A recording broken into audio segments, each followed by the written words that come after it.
सुना होगा कि जो इंसान अच्छा होता है उसके साथ हमेशा गलत होता है।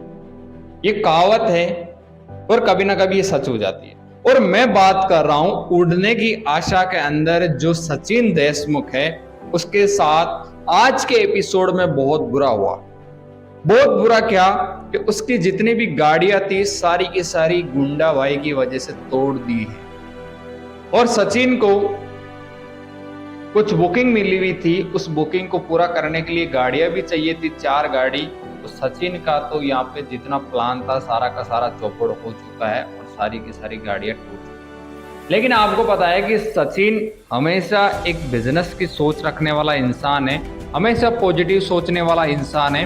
वो एक बात कहता है कि मैं पुराना सचिन नहीं बनना चाहता हूँ, मैं अपने दिमाग को धैर्य से काम लेना चाहता हूँ, क्योंकि मेरे घर पे मेरी बाइको है और मेरी बेटी है, इसकी वजह से मैं कोई गलत डिसीजन नहीं लेना चाहता हूँ।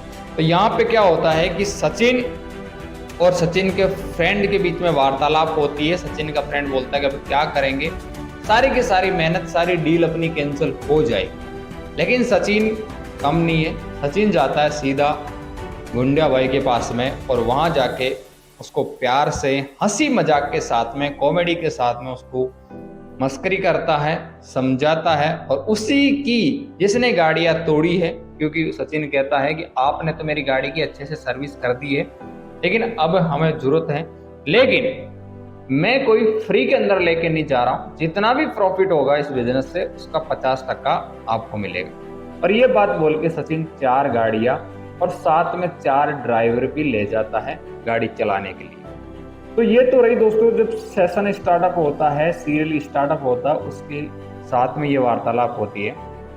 और आज वो दिन है जब सचिन के बच्चे को 7 साल हो चुके हैं। आपको पता है कि सचिन का बच्चा भी जिंदा है, मरा है तो वो रोशनी का बच्चा यानी तेजस देशमुख का बच्चा मरा है, लेकिन जो लक्ष्य है वो सचिन का बेटा है और वो अभी जिंदा है और आज उसका बर्थडे है।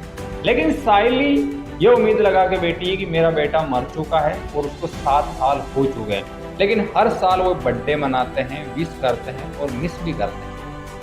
साइली इंतजार करती है घर पे कि सचिन तुम जल्दी घर पे आ जाना ताकि मैं आपका इंतजार करूंगी। सचिन भी अपना वादा निभाता है, सारी गाड़ियों का जल्दी इंतजाम करके, और वो कहता है कि अब दोस्त तू संभाल लेना और मेरा इंतजार साइली कर रही है। उस तरफ सीन आ जाता है रोशनी का। रोशनी अपने मरे हुए बेटे का बर्थडे मनाती है चुपके से, सबसे चुपके से मनाती है। आपको पता है कि वो हमेशा चालबाजी करती है, ये चुपके से पीछे पीछे काम करती आई है। तो वो भी अपने बेटे को मिस करती है, सॉरी बोलती है कि सॉरी बेटा, मैं सबके सामने तेरा बर्थडे नहीं मना सकती, यहाँ तक कि तेरा शोक भी नहीं मना पाई मैं सबके सामने, इसलिए मैं माफ़ी चाहती हूँ। और वो वहाँ पे तैयारी करती है सचिन के बेटे का बर्थडे मनाने की। या वो यानी अभी तो पूरी दुनिया के सामने ये साबित कर रखा है कि ये बेटा मेरा है, और उसके सामने वो बर्थडे की तैयारी करती है। पूरी फैमिली जाती है, उसको विश करती है, बिस्तर से उठाती है। और तेजस के सामने भी एक बहुत कॉमेडी सीन होता है जहाँ पे वो कहता है कि खजूर। तो तेजस सोचता है कि इसको कैसे पता है कि मेरे नाम खजूर है या फिर सचिन मेरे को खजूर नाम से बुलाता है। इस तरह का सीन वहाँ पे होता है।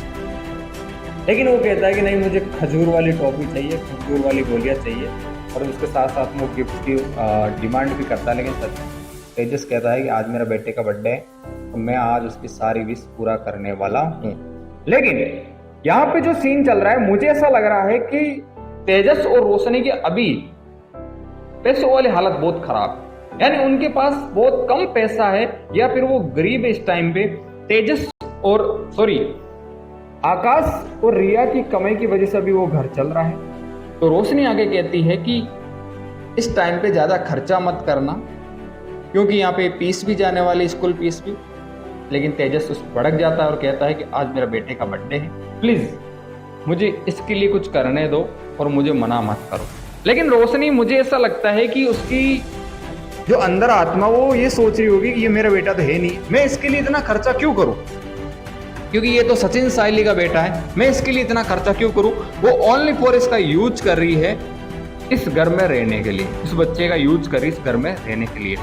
एक तरफ सीन आता है जहाँ पे आकाश और रिया के बीच में झगड़ा हो रहा है। आपको पता है कि जो 20 जुलाई का एपिसोड था उसमें रिया का पॉडकास्ट चलता रहता, उसी बीच में आकाश और आकाश का बेटा वहां पे आ जाता है और वो सीन क्या होता है कि वायरल हो जाता है और उसके बच्चे को संपत्ति मिलना स्टार्टअप हो जाती है, संपत्ति।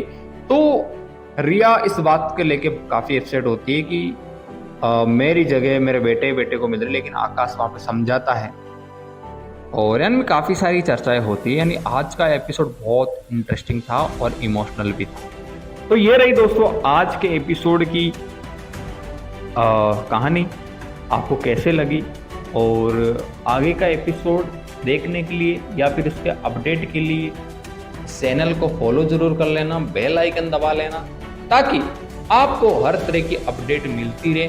और आपको इस एपिसोड के अंदर किसका अपडेट चाहिए वो भी आप कमेंट कर देना, ताकि मैं आपके लिए वो सारी सूचनाएं